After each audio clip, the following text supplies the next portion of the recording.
আসসালামু আলাইকুম রহমতুল্লাহ বারাকাতু। আজকে আপনাদের জন্য সুন্দর একটা হাদিস আনছি। হাদিসটি নামাজ নিয়ে হবে, অবশ্যই সবাই গুরুত্ব দিয়ে শুনবেন।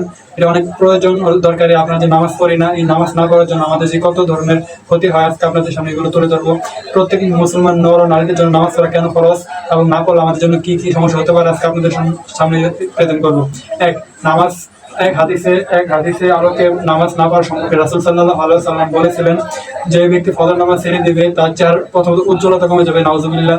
এবং যে ব্যক্তি জোহরের নামাজ ছেড়ে দিবে তার রুচির বরকত কমে যাবে। আমরা সবাই চাই যাতে আমাদের আয় রোজগার পাক, কিন্তু যদি আমরা জোহরের নামাজ না পড়ি তাহলে আমাদের রুচির বরকত কমে যাবে। তাই অবশ্যই আমাদের জোহরের নামাজটা সুন্দর করে পড়তে আদায় করতে হবে ইনশাআল্লাহ। যে ব্যক্তি আসর নামাজ ছেড়ে দিবে তাদের শরীর দুর্বল থাকবে এবং তাদের শরীরের শক্তি এনার্জি কমে যাবে। চতুর্থ, যে ব্যক্তি মাগরিবের নামাজ ছেড়ে দিবে তার সন্তানাদি কোনো উপকারে আসবে না। এবং পঞ্চমত, এশা নামাজ যে ব্যক্তি ছেড়ে দিবে তাদের নিদ্রা মানে ঘুমের তৃপ্তিটা তাদের থেকে উঠে যাবে। কারণ আমরা ঘুমাই, আমাদের মাথা ব্যথা, অনেক টেনশন থাকে, যদি আমাদের ঘুম না হয় তাহলে তো হবে না।